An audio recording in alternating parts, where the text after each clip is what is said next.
Hey, what's up everybody? It's Lids and we're back for some more Gwent, and today we're playing the new Power Shift seasonal event, which is an alternate game mode in which all the cards in our starting deck get their power set to their provision cost, meaning low power, high provision cost cards are way stronger than usual. Today we're trying an archetype we've never used in this event before, so let's go give it a look.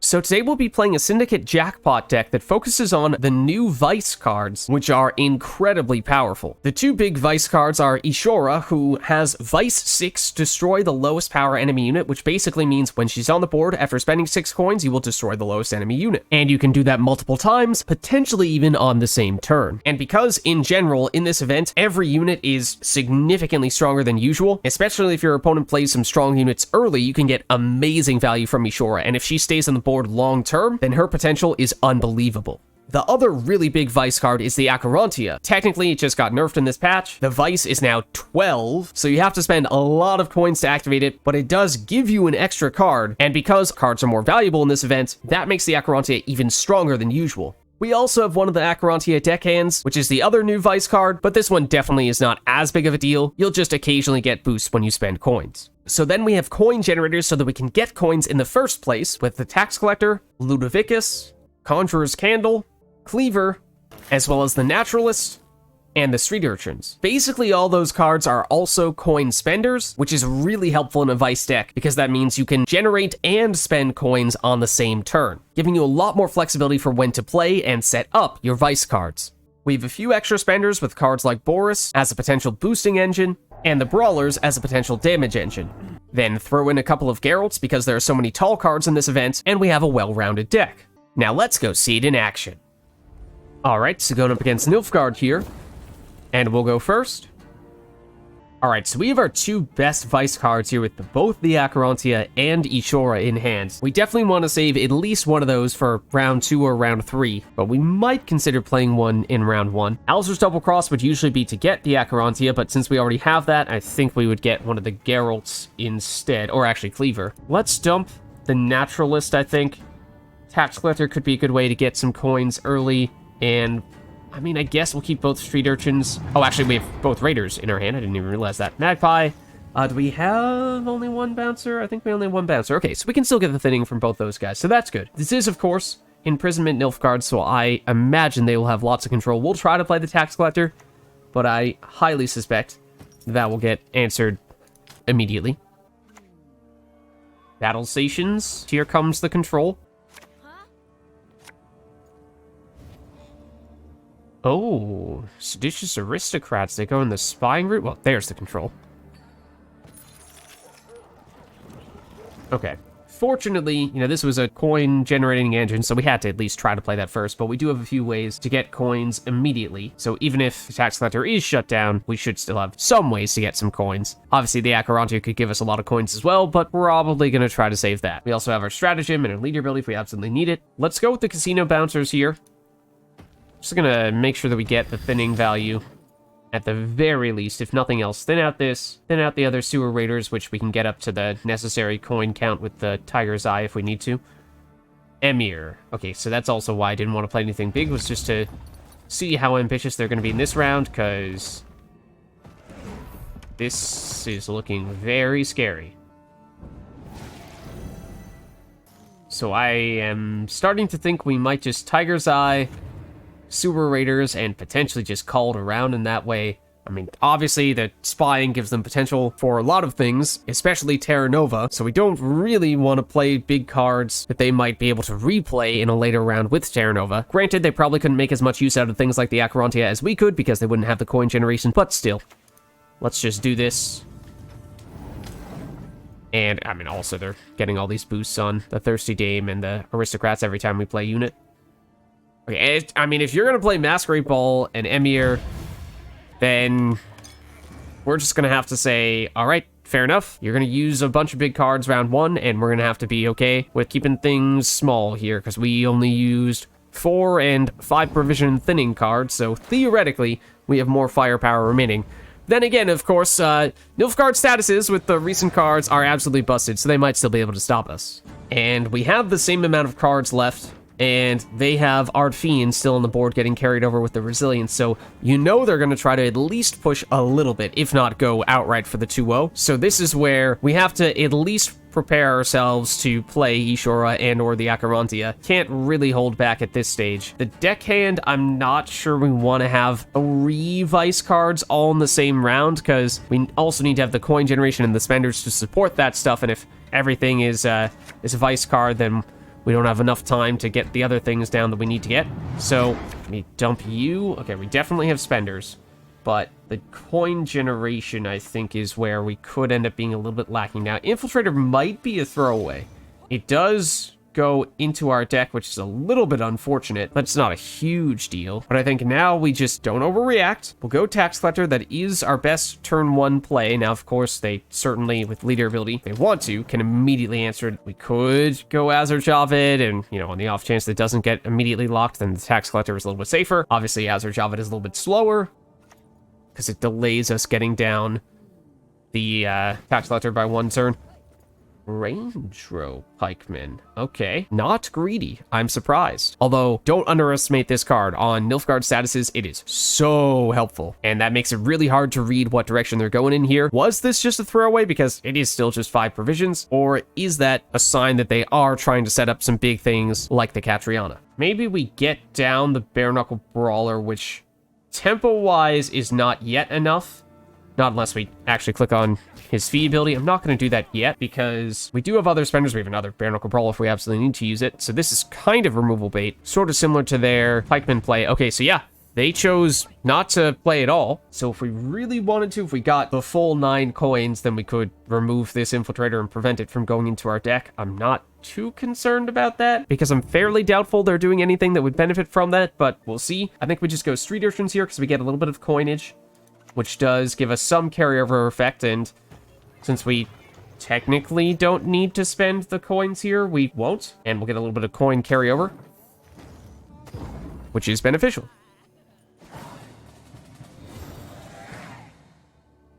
Alright, so we draw into a Naturalist, which is a spender, and we did use a few of them in the previous round, so it's not a terrible thing that we get one more of those, although we do still have Boris, the Brawler, and Street Urchins. And we also just drew into Caesar, so that's probably overkill. I mean, the Prophet 2, honestly, might be the best part about it. But Cleaver is definitely bigger. And Caesar also can give us a way to generate coins, so that is really useful too. The Magpie, I mean, it's middle of the road. I guess getting a Geralt would probably be preferable. Mercenary Contract will not be able to give us a Geralt, but it could give us, well, potentially a Magpie. We'll see.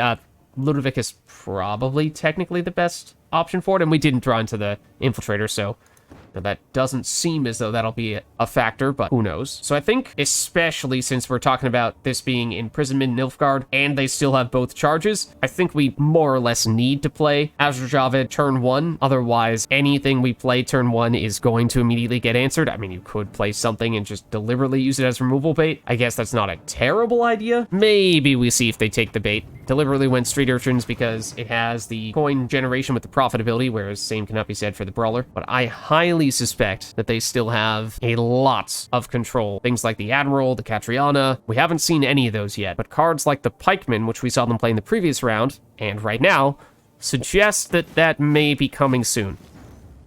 Okay, so technically speaking, getting down either Ixora and or the Acherontia before playing Azar Javed and using his tribute ability does help to progress their Vice abilities a little bit, but as I was saying, you just can't afford to do that right now, I don't think, against Imprisonment when they have both charges left. That's just asking for one of your key win conditions to get answered. Technically, we did overprofit ever so slightly, so Azar Javed gets boosted up by 1, not that that's a huge factor. What I am concerned about more than anything, I think, is that these Scarabs start with 2 statuses. So if they are about to play something like the Admiral, then they have an easy way to get tons of boosts on that. That and Bleed is going to get rid of these guys pretty quickly and easily. Okay, it's Philippe. That is another card that can do very well against our cards that already have a lot of statuses.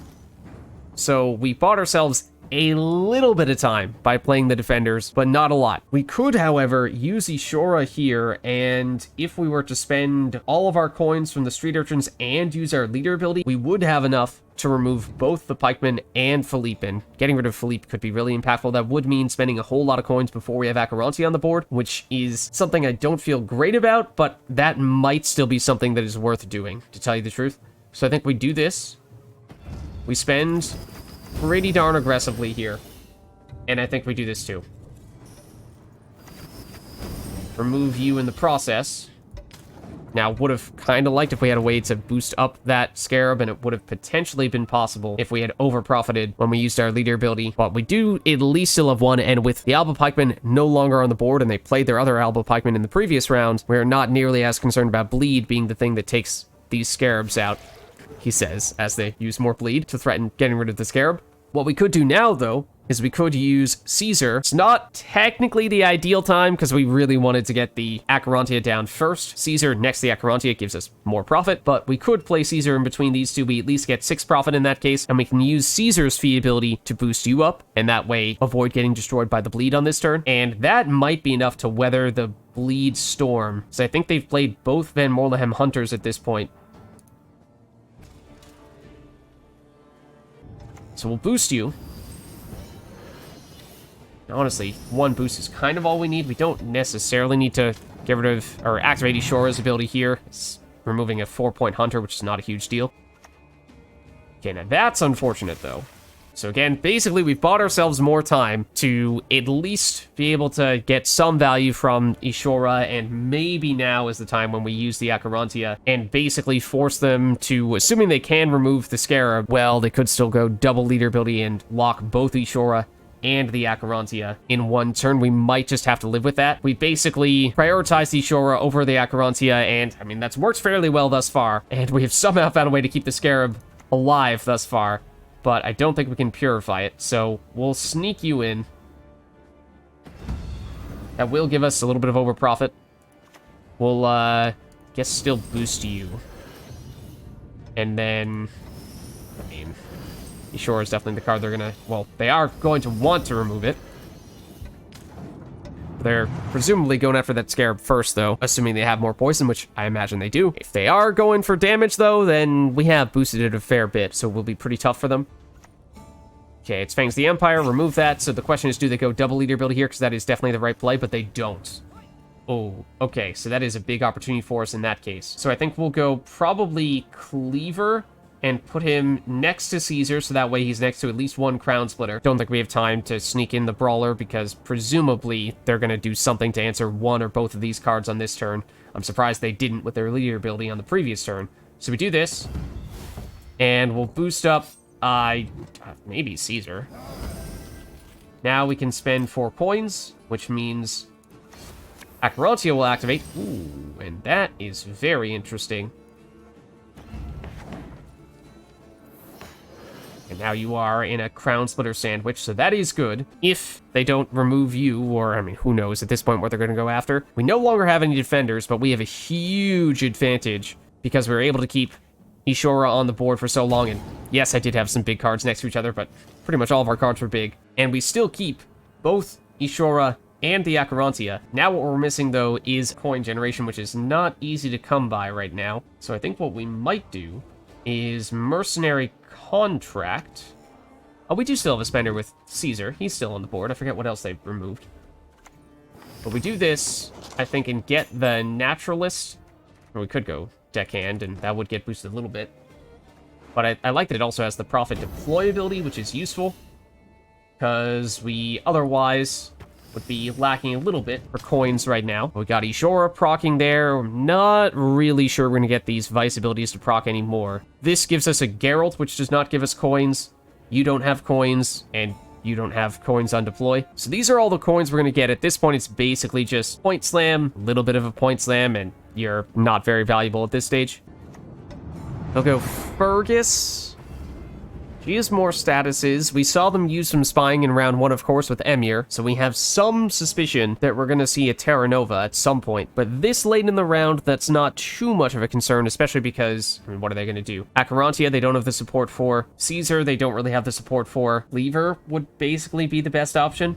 I think now we probably go Boris, and we play him in this row and basically just wait and hope to see if he happens to have a 2-point 2-coin fee ability at any point in time. Move them into this row and get decent value from them in that case. Otherwise, we're waiting to see if we'll have a Geralt opportunity here. Technically, we don't know if it's going to be base Geralt or Igni, so that makes it a little tricky.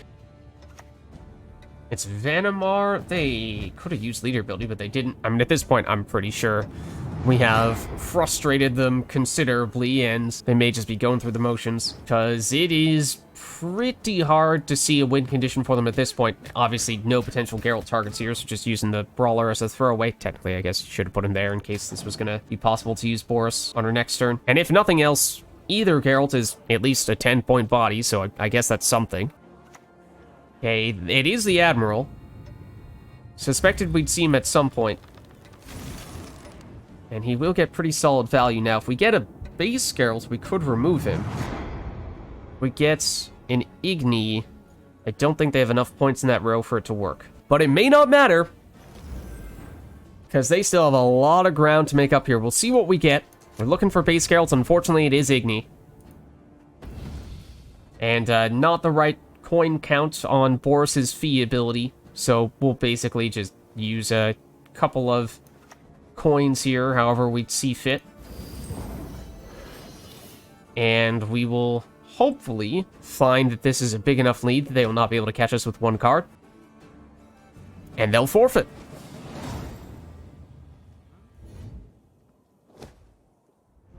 Alright, so going up against monsters here. And we'll go first. Okay, and we have Ixora. That can certainly be a win condition for us. We also have Conjuror's Candle, which helps us get more spending potential. We actually have a lot of spenders here. Some other cards benefit from when we have some spending on the board. I'd like to see a little more coin generation. We have Ludovicus, but that's about it. So I'm not sure we really need both the Street Urchins and a Bare-Knuckle Brawler. That might be a little bit overkill. And when we have Ixora, Brawler might not be as necessary. See if we can get something else. Okay, Cleaver. And might even dump the Magpie. Okay. Do we have any coin-generating engines that we want to get on the board as quickly as possible? I mean, could, I suppose, just put you down first. Yeah. I think we will, in fact.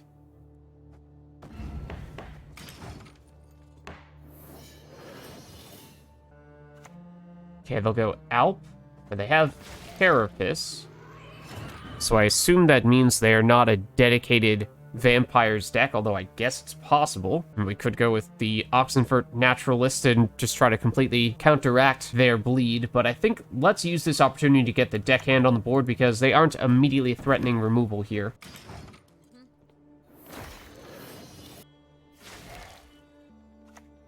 Okay, it's Garcane, which is a point-scoring engine. But I would like to believe we can outscore theirs with ours. If we really wanted to, as I was saying. I mean, originally I was assuming we were going to go Street Urchins here and get points directly on the Street Urchins, but Oxenfurt Naturalist usually has much lower tempo, but it is kind of nice in that it could completely cancel out all that bleed. And it almost looks like because they didn't put bleed on the Deckhand and they put all the bleed on Ludovicus, that they're trying to set up a proto-flutter. So we might actually prefer to go this route on this occasion. I think we do this. We're about to get maximum coinage from you anyway. Let's just apply all the coins that we can apply. Get the coins there. Got some boosts from triggering your Vice ability a few times. Now, we could have chosen to get Ixora on the board instead of the Deckhand, but I think we'd like to save you for round 2 or round 3.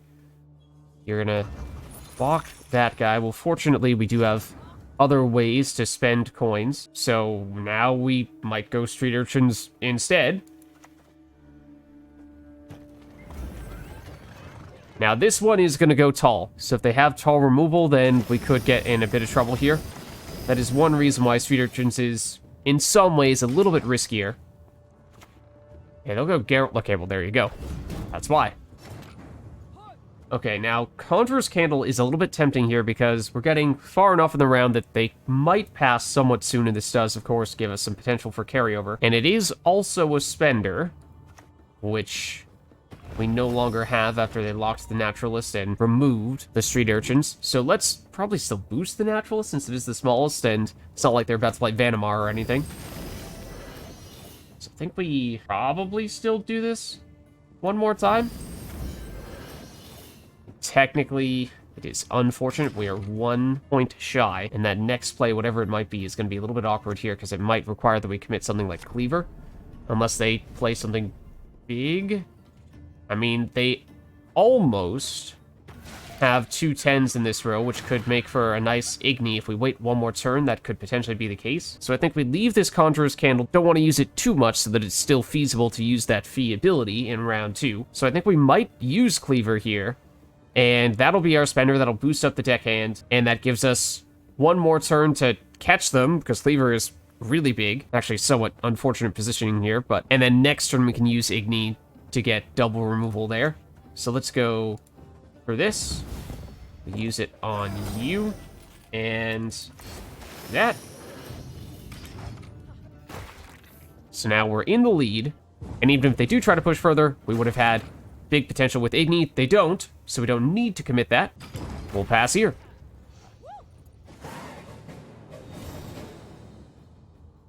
Now, we did play one more card than our opponent, so there's a good case to be made for dry passing here. However, we do have Conjuror's Candle already on the board, so if we dry pass now, we're losing the carryover value from Conjuror's Candle, which is a little bit unfortunate. The other reason to push at least a little bit is so that we can get the thinning from Sewer Raiders and from Casino Bouncers, which otherwise are kind of a point slam, but not exactly a great one. So there is a case to be made for doing that. Tax Collector I do kind of like, because we used a lot of our coin generation in round 1. Want to make sure that we still have a spender saved for round 3, though, assuming that we don't go all the way and try to push 2-0. So I'm thinking we save Caesar for that. So let's go. We'll do it.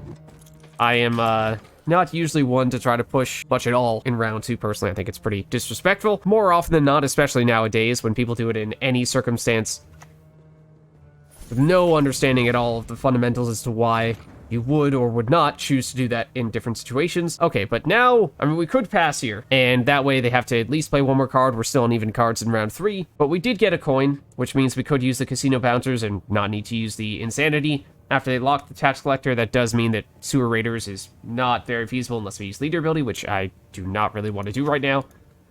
So this is not really me trying to push 2-0. This is just me trying to make sure we still get value from Conjuror's Candle, which would have only come in large part if we had gotten the Tax Collector to stay unlocked for longer, and at least get some value from the thinning, which we have done here.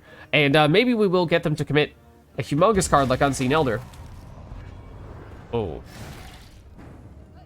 Okay, so they have out-tempoed us here, which means if we were to pass, they would have card advantage in round 3. However, they have committed what is arguably their best card, and I admittedly should have been paying closer attention to see if they had Devotion, to see if they got the bleed proccing at the end of their turn, but I thought we saw, yeah, Doragary in round 1, so Unseen Elder, not nearly as strong as he would be if they were in a Devotion deck, but I am also eyeing how it's not that far away from being able to Igni him away, which would be pretty sweet. It would be very greedy to keep on playing here, especially when we'd be relying on almost entirely our leader ability for coins, so I think we do still pass here.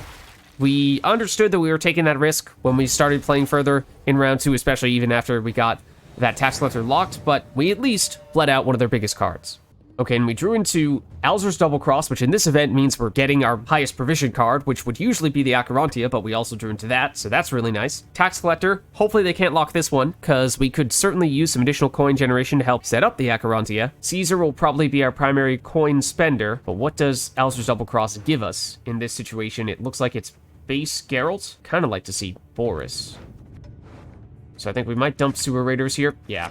And we get Geralt's, which I think means that now Alzur's Double Cross does give us Boris. Okay, it's a Scratch-a-lot.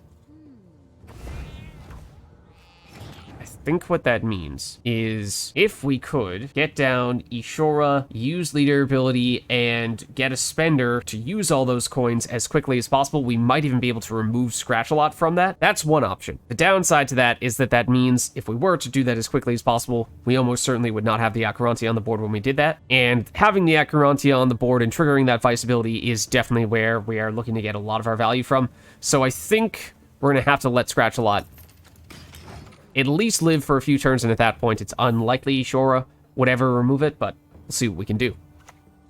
Okay, it's Fuka, and it would have been Fuka we end up removing anyway. Not Scratch-a-lot, but That's not to say Fuka isn't a good card to remove either. We would like to remove that too, eventually at least. Although now that Scratchlot does not have immunity, we could immediately go in with a base Geralt and remove it. And there is something to be said for doing that early, because the longer this goes, obviously the bigger it will get. Doesn't make a huge difference if we're going to remove it with Geralt anyway, but the longer it stays alive, the more it procs Thrive cards, and we only have 2 Geralts. I think we go Ixora. We're hoping that that does not get answered. Could have gone Azar Javed first, which would have been safer, but I deliberately tried to get you down. It's a little bit greedy, so I wanted to get just a few more coins spent when we use Azar Javed's tribute ability. And, alright, well, there's me paying for my hubris. It's going to be really hard to win at this point, but it's going to be all coming down to the Acherontia, in all likelihood in that case. So let's now do what we now know would have been the correct move on our previous turn. Now it's not as big a deal because it's just protecting the tax collector, but that is obviously going to be where we put the Acherontia as well, behind these 2 defenders.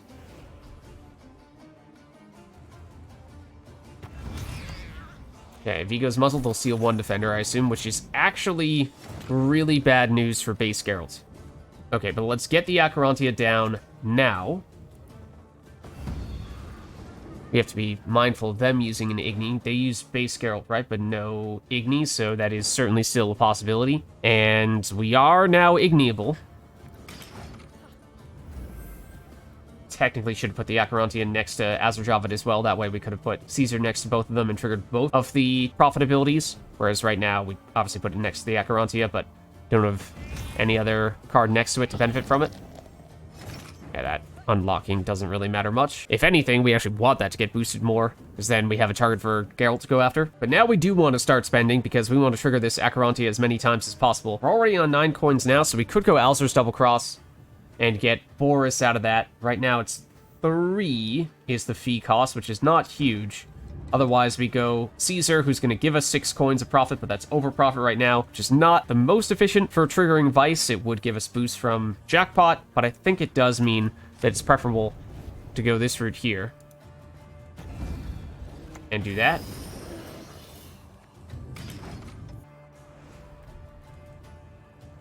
And of course, Igni can still hit through the defender, so should still be able to get good Igni value. And that's a little unfortunate. There goes our defender. So now you're up at 7. Well, that's perfect. And in fact, maybe that means that rather than playing Caesar on this turn, we want to end with just spending these coins. Well, on this occasion, that would only give us 1 extra coin, so maybe that's not a huge deal. So we'll do this. And maybe we will use Caesar here. Put it next to the Acherontia, and just spend a little bit of monies. That'll give us the Bare-Knuckle Brawler, is the other card that we get from the Acherontia. Okay, so another spender. That's not bad. Just gonna boost you up so we have better coin generation, or at least less chance of losing our coin generation. We do still have leader ability though, so we could have even gone for another round of Acherontia triggering on that turn, which we'll see. If they're about to do something to control the Acherontia, then that would have probably been the way to go, but they actually go for the Bare-Knuckle Brawler, which is definitely a misplay. Boris costs 2 right now, which is not a super helpful number. I think we're just going to be going Jackpot here to get the coins. And it's a slight over profit, but only ever so slightly. Put the 1 point boost on, I guess, Tax Collector again. And then we're going to spend. That should give us an Acherontia card here, and it's Super Raiders, which unfortunately did not have the coins to make that work. Igni does, I believe, still work here because, yeah, they're on 40. So that's not a problem. So I think we just do that, because that is going to prevent them from boosting the Fuka, and that was their win condition. So even after we went a card down, they forfeit. So there's a look at a Syndicate Vice deck for the new Power Shift seasonal event. If you liked the video, then make sure to hit the like and subscribe button, and leave a comment down below to let me know which other cards, archetypes, and factions we should experiment with next. And take a look at our Power Shift playlist to see previous decks that we've used in this event as well. Granted, this has probably become my least favorite event because it is so blatantly broken by Reavers, making it one-dimensional, and I would argue we should never have it again, because I don't like playing against mindless Reaver spammers, and I imagine you guys don't either. But either way, thank you all for watching, and I'll catch you next time.